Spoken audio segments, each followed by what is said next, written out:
Hey, everybody, welcome to our show today. A little bit of a curveball we're throwing. That is, we were expecting to have a good friend of mine, Anil from Island, joining us.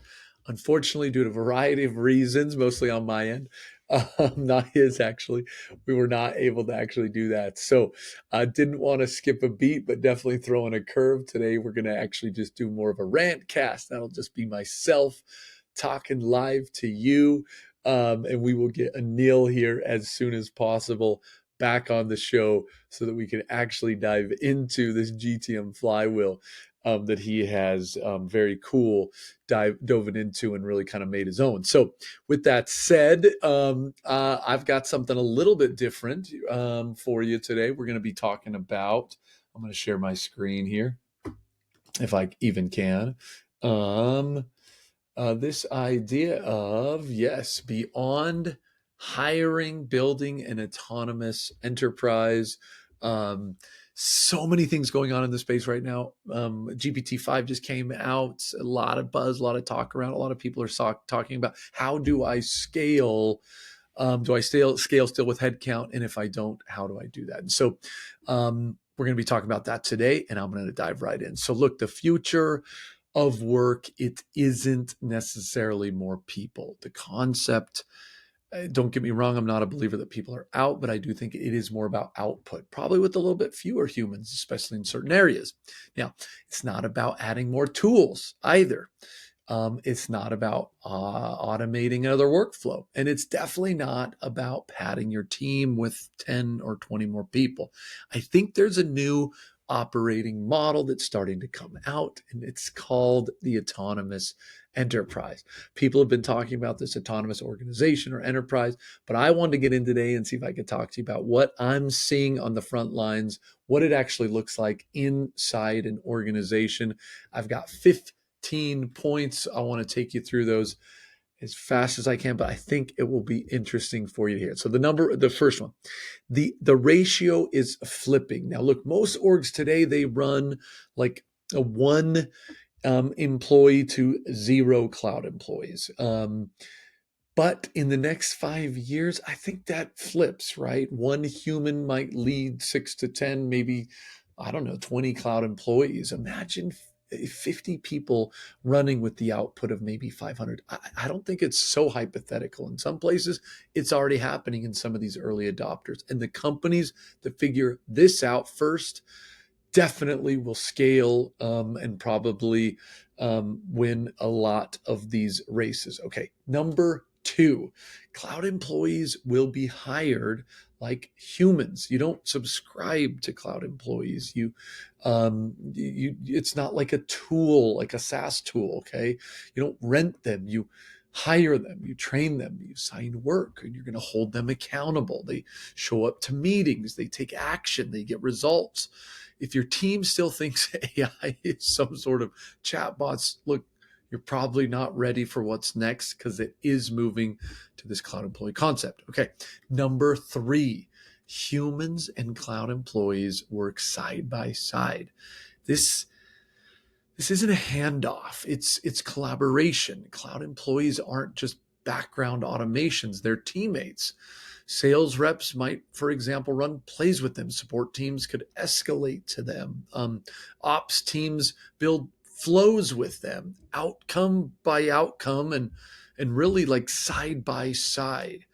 Number four, every cloud employee becomes a cloud employee boss. Now, the best people certainly are not going to be replaced. I think they're going to be amplified. Your top account executive now runs a pod of outbound cloud employees. Your best marketer now leads a campaign engine with like zero ramp time.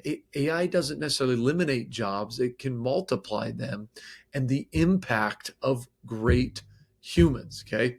Number five, cloud managers enter the organization. And I think this is the real unlock. It's like AI that doesn't just do the work, it also manages it. So, what would that look like? Like cloud managers will oversee pods of cloud employees, they'll QA output, they'll flag issues, they'll optimize flows. I don't think this is science fiction. I think a lot of this is already in testing.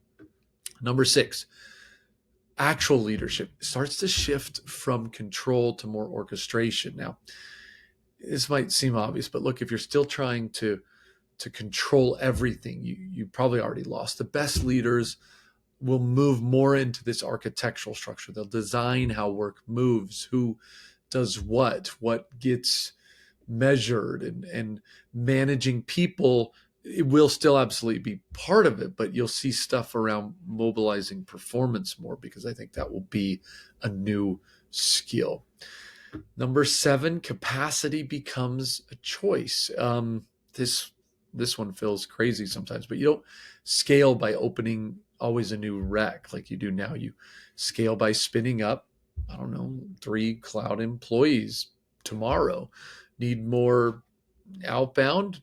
Done. You need 24/7 support and multiple languages? Yeah, just launch it. Your ceiling now, I think, will become more optional. Okay. Number 8, onboarding goes 0 to output. Cloud employees, they can go live fairly quickly. Most of the time, in minutes. No paperwork, no 2-week notice, or no getting up to speed like the rest of us do.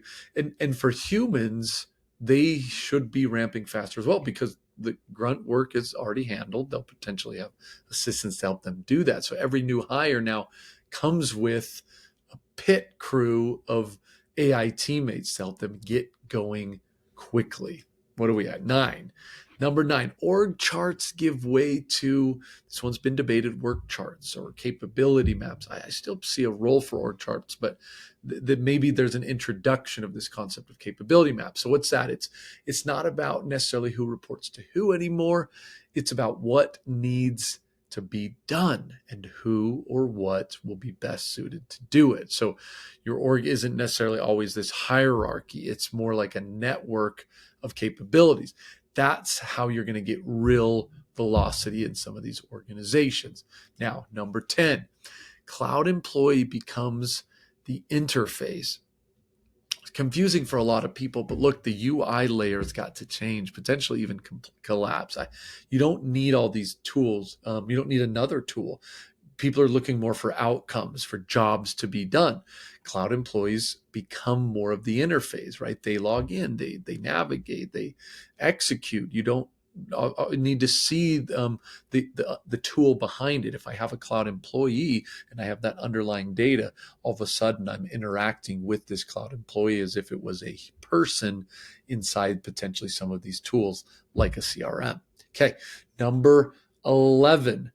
Data becomes the operating system. I was just talking about that, right? So data isn't just analytics. It's really the fuel. Cloud employees are running on your data. They don't guess, they execute based on these facts, based on history, based on context. If you've got bad data, you're probably going to have bad execution. You have clean data, you're going to be moving, I think, pretty quick rocket ship like. So, number 12, budgets shift to execution units. This one's hard for a lot of marketers, I think, to understand, but this concept of buying licenses, maybe not. You're buying more throughput. So much like you would with the person, as you hire them, you fund a pod of cloud employees, just the way you'd fund a campaign or project, but no seat limits, no this usage tier or something. Just did the job get done? I think CFOs are going to like this concept probably a lot more. Silos collapse. Cloud employees, they don't care about titles and departments and turf and where the lead's good or bad. They're more objective. They execute across the organization, marketing, sales, CX, ops, more connected. I think the politics die more, the collaboration lives more, and all of a sudden you see the silos be broken down in a way that probably we haven't seen as much before. 14, work becomes modular. Alluded to this a little bit, but you spin up cloud employees like you spin up code. You start a campaign by lunch, you shut it down by dinner, launch new outbound sequences, test a new onboarding flow, no headcount needed, bring the drama down. You're just looking for that speed. You're just looking for that velocity. And then last but not least, execution becomes memory. Every task completed by a cloud employee teaches the overall group. So you're not just getting output, you are starting to build that internal muscle. Your org gets smarter every day, and the playbook begins to write itself a lot more. So look, that's the autonomous enterprise. It's not a trend. It's not necessarily a buzzword. Maybe it is a little bit, but I think more so, this is more of a blueprint. So if you're still scaling the old way, more meetings, more tools, more hires, you're probably moving in the wrong direction as organizations look to scale, grow, and compete using some of the principles in an autonomous enterprise. So, look, hope that was ultimately helpful today. Again, apologize for the curveball. We'll definitely get Anil and the GTM flywheel back on as soon as we can. Like I said, ran into a couple of issues. Excited to have him, but thought it'd be interesting to dive into some of these crucial topics about growing and scaling the autonomous organization. So I hope you like the curveball. And if not, like I said, we'll get Anil back. Have a fantastic day. See ya.